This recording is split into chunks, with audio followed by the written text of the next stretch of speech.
Assalamualaikum warahmatullahi wabarakatuh. Baik, di sini saya akan menjelaskan tentang kualitas spermatozoa dan sel ovum. Kualitas spermatozoa dapat dilihat dari motilitas, persentase hidup, dan abnormalitas. Sedangkan kualitas sel ovum dapat dilihat dari 3 grade yang mencakup sangat baik, dan abnormal.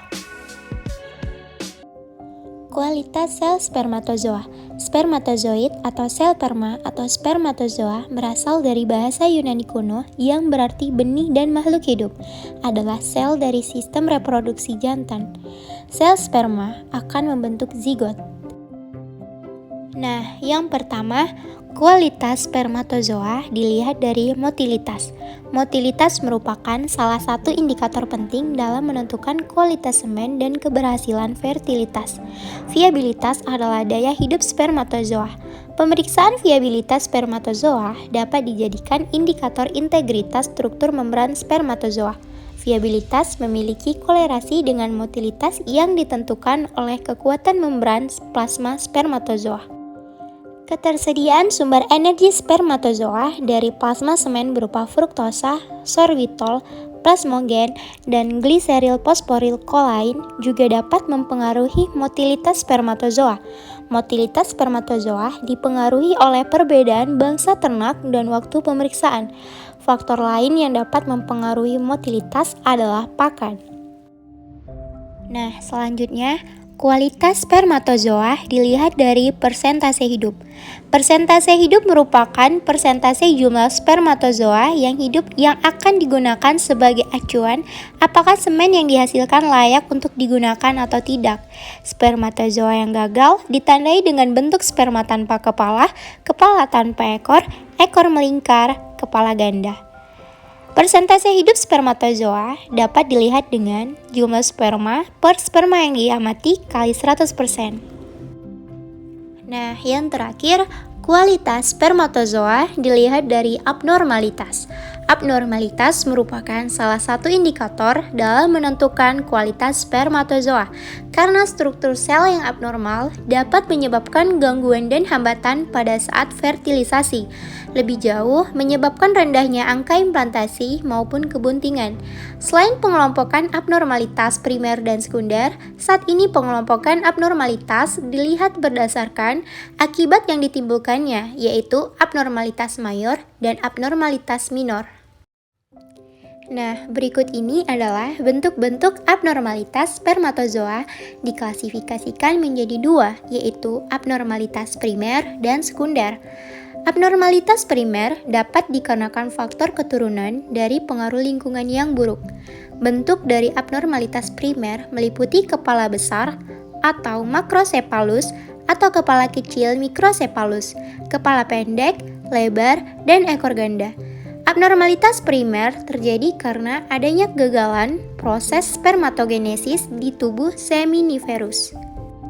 Nah, kalau pada abnormalitas sekunder, ini terjadi selama proses penyimpanan atau kriobservasi spermatozoa dan kemungkinan besar disebabkan perlakuan pada saat pewarnaan dalam proses pembuatan preparat ulas. Bentuk abnormalitas sekunder meliputi bagian ekor yang melipat, adanya butiran-butiran sitoplasmik proksimal atau distal, dan selubung akrosom yang terlepas dari kepala tanpa adanya ekor dan ekor yang terputus. Nah, berikutnya, kualitas sel ovum. Sel telur memiliki peranan penting untuk sistem reproduksinya. Kualitas sel telur ternak juga bisa memburuk. Beberapa faktor yang mempengaruhi diantaranya yaitu umur ternak, kemudian riwayat penyakit pada reproduksi sebelumnya, serta apakah ada penyakit turunan. Yang pertama, kualitas sel ovum dengan kualitas sangat baik. Kualitas sel telur atau sel ovum yang sangat baik biasanya berasal dari faktor genetik dari indukan.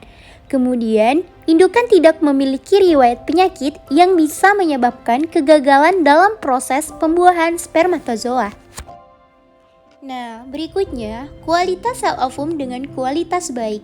Dalam teknik fertilisasi in vitro, mutu sel telur yang didapat disediakan tergantung dari kemampuan keterampilan pelaksana penyedia sel telur.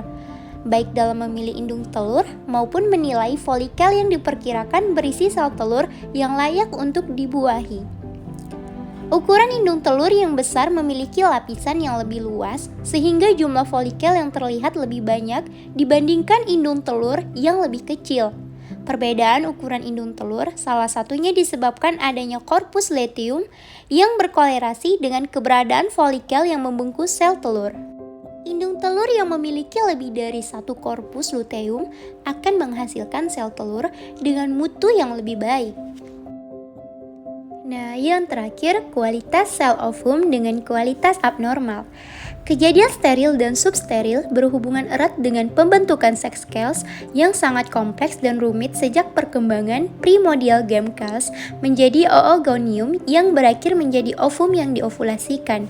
Kejadian pada ternak yang ovariumnya tidak mampu melakukan proses oogenesis ada dua macam, yaitu yang disebabkan karena oleh faktor bakat atau genetik. Sedangkan yang disebabkan faktor yang sangat ekstrim antara lain stres dan kekurangan nutrisi yang berat.